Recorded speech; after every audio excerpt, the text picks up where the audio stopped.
मैं ये जानना चाहती हूँ आपसे अभिजीत, जो आपने ये घोषणा की है कि आप 6 तारीख को भारत पहुँचेंगे और मैं समझती हूँ उसमें काफ़ी कंसिडरेबल रिस्क भी है, उसके बारे में भी मैं आपसे पूछूँगी। लेकिन क्या कैसा होने जा रहा है आपका ये शांतिपूर्ण पीसफुल प्रोटेस्ट के क्या मायने हैं?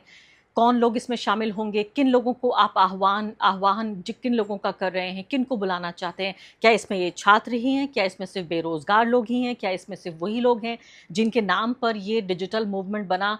किस तरह की प्रोटेस्ट की आप परिकल्पना कर रहे हैं? तो मैं सबसे पहले तो ये बात क्लियर कर दूं, इससे पहले हमें कोई बदनाम करे, कोई डिफेम करे और इस मूवमेंट को डिरेल करने को ट्राई करे। मैं I am a big admirer of Gandhi, Ambedkar, Nehru and Bhagat Singh, and more than that I believe the constitution of India more than anything else. तो हम जो भी करेंगे within our constitutional rights करेंगे in a very democratic and peaceful way. हम बस चाहते हैं कि हम आवाज़ उठाए और धर्मेंद्र प्रधान जो हमारे एजुकेशन मिनिस्टर है उनका रिजिग्नेशन हो। 6 तारीख को मैं दिल्ली एयरपोर्ट लैंड होऊंगा। उसके बाद as a law abiding citizen मैं जंतर मंतर के पास वाले पुलिस स्टेशन में जाकर परमिशन लूंगा कि हमें प्रोटेस्ट करने की परमिशन दी जाए, और उसके बाद हम डिमांड करेंगे कि धर्मेंद्र प्रधान का रेजिग्नेशन लिया जाए। अर्फा, आपका सेकंड क्वेश्चन क्या था? मेरा सेकंड क्वेश्चन ये था कि किस तरह से कौन से लोग शामिल होंगे, जिन लोगों को आप ये कह रहे हैं कि भारत के युवा इकट्ठे हो जाएं, I request the youth of India. क्या मतलब है आपका यूथ से? कि क्या वो छात्र हैं, बेरोजगार हैं, क्या वो कारोबारी लोग भी हो सकते हैं, क्या वो ऐसे भी लोग हो सकते हैं जिनको कभी स्कूल कॉलेज जाने का मौका ना मिला हो? किन लोगों को बुला रहे हैं आप? बिल्कुल, हम हर उस इंसान को बुलाना चाहते हैं जिसकी आवाज़ आज दबी हुई है इस सोसाइटी में। हर उस शख्स जो इग्नोर हो चुका है इस सिस्टम से, हम उनको बुलाना चाहते हैं। लेकिन इसमें मेन तौर पर कौन रहेगा ये समझना पड़ेगा। हमने एक पिटीशन रिलीज करी थी हमारी वेबसाइट पर, जिसमें हमने एजुकेशन मिनिस्टर का रेजिग्नेशन मांगा था। उस पर 8 लाख लोगों ने साइन अप किए हैं। More than 8 lakh people have sign on that petition. और उससे ज़्यादा हमने हमारे 1.1 मिलियन से ज़्यादा रजिस्टर्ड मेंबर्स है, जो सारे के सारे 20 से लेकर 26-27 साल के बच्चे हैं। तो ये सारे लोग आएंगे और ये सारे लोग अपनी आवाज़ रखेंगे। और कहीं ना कहीं गवर्नमेंट को भी डिसाइड करना पड़ेगा क्या उनके लिए ये जो 55 लाख स्टूडेंट्स है, आपने देखा होगा नीट में 22 लाख बच्चे, सीबीएसई में 17 लाख बच्चे, सी जी सी यू ई टी का जो था उसमें कुछ 16 लाख बच्चे, तो 50 लाख से बच्चे हैं जिनके भविष्य के साथ आप खिलवाड़ कर रहे हो। तो कहीं ना कहीं आपको चुनना पड़ेगा, क्या ये आपके आपके लिए ये बच्चे इंपॉर्टेंट है जो कल को जाकर इस देश के नागरिक बनेंगे, वोटर बनेंगे, या कोई एक ऐसा मिनिस्टर जो अपना काम ढंग से नहीं कर पा रहा है। ये समझना पड़ेगा और आपको चूज करना पड़ेगा। बड़ी बात आप कह रहे हैं, और आपने कई करोड़ लोग तो इंस्टाग्राम पे इकट्ठे कर लिए हैं। मैं तो सोच रही थी एक कमरे में अगर इतने, एक कमरा नहीं बल्कि एक बड़े मैदान में अगर इतने लोग जमा हो तो भारत की आबादी का एक हिस्सा हो जाएगा। आप बता रहे हैं कि 11 लाख लोग आपके इस कैंपेन्स के लिए रजिस्टर कर चुके हैं, यानी कि सिर्फ वो कोई सोशल मीडिया फॉलोवर नहीं बल्कि जेन्यून वो लोग हैं जो तब्दीली और बदलाव देखना चाहते हैं। मैं आपको चेताना चाहती हूँ यहाँ पर अभिजीत, और हो सकता है आपको ये मालूम भी हो कि देखिए, अभी तक ये सिर्फ एक डिजिटल मूवमेंट था कि यानी आप एक क्लिक करके भी कहीं भी हो दुनिया में या भारत में कहीं भी रहते हो, आप क्लिक करके मेंबर बन सकते हैं, क्लिक करके आप फॉलोवर बन सकते हैं, आप ट्वीट करके, फेसबुक पोस्ट करके आप इसका हिस्सा बन सकते हैं। लेकिन ये ज़मीन पर जो लड़ाई है बहुत गंभीर है। ये लड़ाइयाँ दशकों पुरानी पॉलिटिकल पार्टियों ने बहुत लंबे वक्त से वो लड़ रहे हैं। तो सबसे पहली बात तो जब आप ज़मीन पर उतरेंगे तो एक तरह से जिन लोगों को आप हिलाना चाहते हैं, जिनकी सत्ता को आप हिलाना चाहते हैं, वो लोग आपको ज़्यादा गंभीरता से लेंगे। उसके अपने ख़तरे भी होते हैं, लेकिन ख़तरों से पहले, ख़तरों पे सवाल पूछूंगी मैं ज़रूर। इससे पहले मुझे ये बताइए कि क्या ये आसान होने जा रहा है? क्योंकि अब तक सबसे बड़ी जो सुविधा है, जो कन्वीनियंस है, वो यही है कि आपको कुछ नहीं करना है। आपके हाथ में एक डिवाइस है, क्लिक किया, आप बन गए मेंबर। लेकिन क्या आप इसी को कन्वर्ट कर पाएंगे? क्या अगर आपको ज़मीन पर उतारना पड़े, पहला जो आपका ये प्रोटेस्ट मूवमेंट होने जा रहा है, ये तो पहला ही लिटमस टेस्ट हो जाएगा। और आगे बढ़ने से पहले एक अदना सी गुजारिश कि आप मेंबर बनिए मेरे चैनल का, आरफा खानम शेरवानी। अगर आप मेंबर बनते हैं, आपके समर्थन से आप मेरा हाथ मजबूत करेंगे, इतना मजबूत कि मैं सत्ता का कॉलर पकड़ के सवाल पूछ सकूंगी और जो हमारे समुदाय में हाशिए के जो तबके हैं उनकी आवाज़ उठा सकूंगी। आप यकीन जानिए, आपका एक छोटा सा सहयोग मेरे लिए इतना बड़ा होगा जिसके लिए आप अंदाजा भी नहीं लगा सकते। बिल्कुल बिल्कुल, और we are ready for that challenge. और मैं कहना चाहता हूँ कि आसान तो आज के टाइम में कुछ भी नहीं है। हम जो डिजिटली भी चला रहे थे, हमारा अकाउंट विथ होल्ड कर दिया गया, हमारी वेबसाइट को डाउन किया गया, हमारा इंस्टाग्राम अकाउंट हैक किया गया। और अभी मैंने परसों एक पोस्ट डाली थी वॉलंटियर रजिस्ट्रेशन के लिए। चंद घंटों में हमें 40,000 से ज़्यादा लोगों ने बोला था हम वॉलंटियर करना चाहते। उस पोस्ट को इंस्टाग्राम ने बिना कोई नोटिस दिए हटाया गया। तो आसान तो डिजिटल हो या ग्राउंड पर हो, इस दौर में आसान कुछ भी नहीं है जब आप किसी से सवाल करते हो। लेकिन सवाल तो करना पड़ेगा, अकाउंटेबिलिटी तो मांगनी पड़ेगी। जमीन पर मुश्किल होगा, इसका मुझे पूरा अंदेशा है, पूरा अवेयरनेस है मुझे इसका, लेकिन करना तो पड़ेगा किसी को। और ये देश के युवा ही करेंगे, और जो बहुत ही संवैधानिक है, अपनी कॉन्स्टिट्यूशनल राइट्स जानते हैं और बहुत ही शांतिपूर्ण है। तो जो जो चीज़ें करनी पड़ेगी हमें अकाउंटेबिलिटी सीख करने के लिए, वो हम करेंगे within our rights, within our constitutional rights. जी, आप ये कह रहे हैं कि ऐसा नहीं है कि डिजिटल लगता आसान है, लेकिन डिजिटल कैंपेन चलाना भी आसान नहीं था, और ख़ासकर ऐसे वक़्त में जबकि आप तो भारत में भी नहीं रहते, अलग ज्योग्राफिकल लोकेशन है, आपका टाइम ज़ोन अलग है। अभी भी जिस वक़्त आप मुझसे बात कर रहे हैं, आधी रात पार हो चुकी है और थोड़ी देर में सुबह हो जाएगी बॉस्टन में, जहाँ आप मुझसे बात कर रहे हैं, और पूरी-पूरी रात जागकर ये मेहनत आप कर रहे हैं, और आप तैयार हैं, कमिटेड हैं, और आपको इस बात का भली-भाँति अंदाज़ा है कि ज़मीन पर उतारने पर इस मूवमेंट के ख़तरे अलग होंगे, इसके चैलेंजेस अलग होंगे, और हो सकता है कि कहीं ऐसा ना हो कि गुब्बारे की तरह इसमें से हवा निकले और सब कुछ ख़त्म हो जाए। कोई डर नहीं लग रहा है क्या कि ये तो हो सकता है, वो डर नहीं जो सरकार से डर लगता है या सरकार की एजेंसियों से डर लगता है, बल्कि वो डर कि कहीं ऐसा ना हो कि ज़मीन पर उतारें तो नाकाम हो जाए? अरफा, मुझे फेलियर से ज़्यादा इस बात का डर है कि मैं ट्राई ना करूं। और मुझे लगता है कि इस देश के हर युवा को अब वही लगता है, क्योंकि जब हम कोई चीज़ करने जाएंगे तो हो सकता है कि कुछ चीज़ें सक्सेसफुल हो, कुछ चीज़ें ना हो, पर इसका मतलब ये नहीं कि हम ट्राई ही ना करें। तो हमें ट्राई तो करना पड़ेगा। And I am very confident, अगर हम पूरी मेहनत से ट्राई करेंगे, हम हमारा 100% देंगे, तो for sure we will be able to fulfil our demands. 8 lakh लोगों ने आपका डिजिटल कैंपेन पे सिग्नेचर किया, जिसमें आपने कहा कि हमें शिक्षा मंत्री का इस्तीफ़ा चाहिए। इन 8 लाख लोगों में क्या आपको लगता है कि 50,000 लोग, या भूल जाइए चलिए 10,000 लोग भी इकट्ठा होंगे, जो आपका ये जी मुझे फिज़िकल पूरा कैंपेन है? जी, मुझे पूरा यकीन है ये लोग आएँगे, क्योंकि मैं पिछले 15 दिन से इन लोगों से बात कर रहा हूँ। मुझे ढेर सारे हज़ारों मैसेजेस आ रहे हैं, जहाँ पर लोग मुझे खुद बता रहे हैं कि ये मूवमेंट हमें सोशल मीडिया तक लिमिटेड नहीं रखनी है।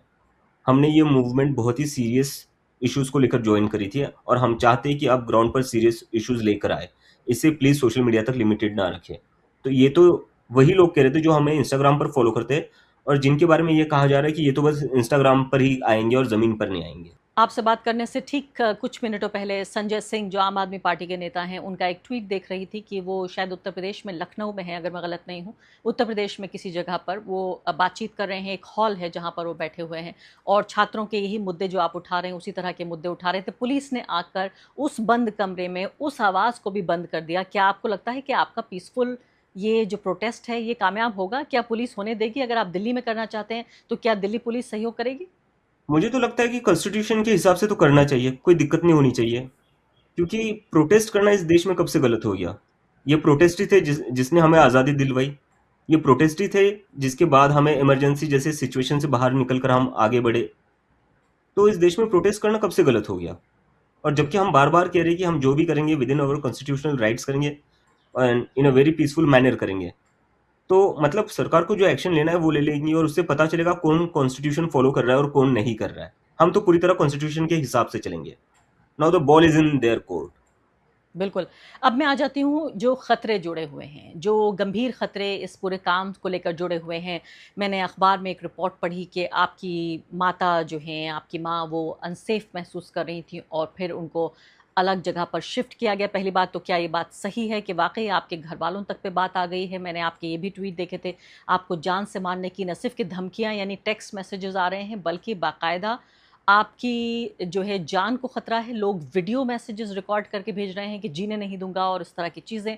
तो मैं आपसे 2 सवाल के 2 हिस्से हैं। पहली बात तो आपकी जान को क्या आपको लगता है ख़तरा है? दूसरी बड़ी बात, क्या आपकी माँ को ख़तरा हुआ और वाक़ई उनको शिफ्ट किया गया? तीसरी बड़ी बात, इन ख़तरों को जानते हुए भी अभिजीत दीपके क्यों भारत आना चाहते हैं?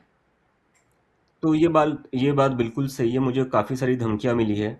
मुझे व्हाट्सएप अननोन नंबर से व्हाट्सएप मैसेजेस आ रहे हैं कि तू भले ही यूएसए में रहता है तो क्या हुआ, तेरी फैमिली तो इंडिया में, उनको देख लेंगे। और फिर मुझे ये भी मैसेज भेजा गया कि तू यूएसए में, हमें पता है, हम तुझे वहाँ पकड़ लेंगे। तो ऐसी धमकियाँ मिल रही है। और जब तक धमकियाँ सिर्फ मुझे मिल रही है, मुझे ज़्यादा परवाह नहीं उस चीज़ की, क्योंकि मुझे पता था मैं ये कोई पहली बार नहीं देख रहा हूँ। जब भी मैं ट्विटर पर कुछ लिखता था, तो मुझे ऐसे ढेर सारे मैसेजेस आते थे, लेकिन ये मेरे साथ पहली बार हुआ है जहाँ पर मुझे व्हाट्सएप पर ऐसे मैसेजेस आ रहे हैं। लेकिन मुझे पर्सनली इसका डर नहीं लगता। हाँ, लेकिन मुझे चिंता ज़रूर होती है जब मेरे माँ-बाप को इसमें घसीटा जाए, because this is the decision I made. ये मैंने तय किया, मेरे माँ-बाप का इससे कोई लेना-देना नहीं है। So they shouldn't be dragged into this. जब उनके लिए मुझे धमकियाँ मिली, तब कहीं न कहीं जाकर मुझे उनके लिए काफ़ी चिंता हुई, जिसके कारण मैंने उनको एक सिक्योर लोकेशन पर मूव कर दिया है। और मैं नहीं चाहता कि मेरे माँ-बाप पर कोई भी आ जाए। कोई बेटा नहीं चाहेगा। तो मैं बस वही कर रहा हूँ। एक as an Indian citizen I am doing my duty, while also I have to do my duty as a son which I am doing. और ये खतरा होते हुए भी मैं क्यों कर रहा हूँ? जैसा कि मैंने कहा, किसी को तो करना पड़ेगा। हम कब तक डर-डर कर जिएँगे? ये देश पूरे 1.4 बिलियन लोगों का है। इसे कुछ चंद लोग अपने हिसाब से नहीं चला सकते। अगर हमें अपनी बात करने से डर लगना लगे, अगर मैं कुछ चीज़ अगर मैं रेजिग्नेशन की डिमांड करता हूँ, उसके ऊपर मुझे मारने की धमकी मिले, मुझे मेरे फैमिली को मारने की धमकी मिले, तो क्या वाकई में हमारा देश डेमोक्रेसी है? इतनी छोटी सी बात पर तो नहीं होना चाहिए। और ऐसा नहीं कि पहली बार ऐसा कुछ हो रहा है। हमारे देश में इतिहास रहा है, कितने सारे रेजिग्नेशन हुए जब जब देश में कुछ गलत हुआ था। लेकिन ऐसा पहली बार हुआ है कि इतना सब कुछ गलत होने के बाद भी, और इतने लाखों करोड़ों लोगों के बोलने के बाद भी, कोई रेजिग्नेशन नहीं आ रहा है।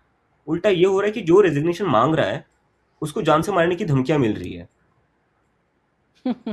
हँसी आ गई थोड़ी-सी ये बात सुनते हुए आपकी कि जो रेज़िग्नेशन माँग रहा है, उससे धमकियाँ मिल रही हैं। इस सरकार में सरकार के सबसे जो महत्वपूर्ण लोग हैं इस पॉलिटिकल पार्टी के, वो कहते हैं कि हमारे यहाँ इस्तीफ़े नहीं होते। वो अलग दौर था कांग्रेस पार्टी की राजनीति का, जहाँ अगर कोई बम ब्लास्ट हो जाया करता था, तो गृह मंत्री का इस्तीफ़ा होता था। अगर कोई फाइनेंशियल करप्शन का केस आ जाता था, तो वित्त मंत्री का इस्तीफ़ा होता था। इस्तीफ़े का मतलब होता है अपनी गलती को स्वीकार करना और उस गलती को सुधारने के लिए एक दूसरे मौके की गुहार लगाना।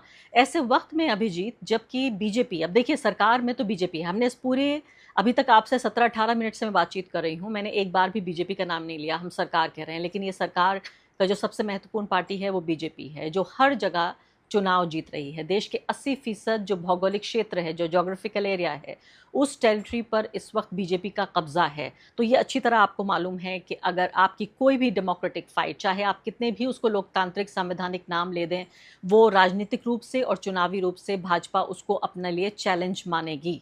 तो मुझे ये बताइए कि ऐसे वक्त में जबकि हर जगह ये पॉलिटिकल पार्टी जीत रही है, डेमोक्रेटिक इंस्टीट्यूशंस, चाहे वो इलेक्शन कमीशन हो, चाहे वो अदालतें हों, ईडी, आईटी, मीडिया जैसे जो संस्थान हैं वो इनके साथ लगे हुए हैं, ऐसे में आप जानते हैं, क्या इस बात का अंदाज़ा है कि किस के खिलाफ आप लड़ रहे हैं? जी, मुझे इस बात का पूरा अवेयरनेस है, मैं किसके खिलाफ लड़ रहा हूँ, और मुझे पता है कितने सारे इंस्टीट्यूशंस मेरे पीछे लगेंगे इसके बाद। लेकिन मैं फुली प्रिपेयर्ड हूँ, क्योंकि मैं अकेला नहीं हूँ जिसके साथ ये हुआ है। सोनम वांगचुक के साथ भी हुआ है, और कई सारे एक्टिविस्ट के साथ हुआ है। लेकिन फिर भी बोलना पड़ेगा, किसी ना किसी को तो लड़ना पड़ेगा, बिकॉज़ हम जनता की आवाज़ है। ये बच्चे आज के जो स्कूल में एग्ज़ाम्स दे रहे हैं, सीबीएसई की, जो नीट की प्रिपेयर कर रहे हैं, ये कल के सिटीज़न्स हैं। तो इनके लिए तो हमें कुछ ना कुछ करना पड़ेगा ना। अगर सरकार नहीं कर रही है तो हमें ही करना पड़ेगा। सरकार अगर हम अपना काम कर लेती ठीक से, वो पेपर ठीक तरीके से करवा लेती, लीक नहीं होते पेपर, सीबीएसई में जो गलती हुई है उसके लिए स्टूडेंट से पैसा नहीं लेती, और ऑनलाइन मार्किंग सिस्टम को कैंसिल कर देती, तो ये सब करने की ज़रूरत ही नहीं पड़ती। वो अगर अपना काम सही से कर ले, तो हम ये सब क्यों करें? हमें कोई मज़ा थोड़ी ना आता है इस चीज़ में। लेकिन जब कोई अपना काम ठीक से नहीं करेगा तो बोलना पड़ेगा, क्योंकि अगर प्राइवेट कंपनी में आप देखो, कोई सीनियर मैनेजर एक के बाद एक लगातार गलतियां करता जाए, कोई चांस है उसका उस पोजीशन पर बना रहने का? आपको किसी भी प्रोफेशनल कंपनी में एक दो गलतियों के बाद निकाल दिया जाता है। यहाँ गलतियों पर गलतियां हो रही है, और फिर भी भुगतना किसको पड़ रहा है? स्टूडेंट्स को पड़ रहा है। तो ये क्या मतलब, कौन सा सिस्टम है? मुझे तो समझ में नहीं आ रहा है। कौन सा सिस्टम है आपको समझ में नहीं आ रहा? अभिजीत, मुझे याद है कि 2 हफ्ते पहले जब मेरी आपकी बातचीत हुई थी, उस बातचीत में सौरभ दास भी शामिल थे, और मैं शायद उन पत्रकारों में से एक हूँ जिन्होंने आपके पहले इंटरव्यूज़ में से इंटरव्यू किया है। मुझे याद है तब भी जो है वो काफ़ी रात का वक्त हो रहा था बॉस्टन में, और हमारी ये बातचीत रिकॉर्ड हुई थी, और तब मैंने आपसे वो सवाल नहीं पूछे थे। आज मैं आपसे वो सवाल पूछूंगी। आप एक गंभीर इनिशिएटिव, एक गंभीर पहल के तौर पर उभर रहे हैं, और अब ये जो एक इनिशिएटिव जो डिजिटल था, अब ये ज़मीन पर उतर रहा है। आपकी जिम्मेदारियां भी बढ़ गई हैं,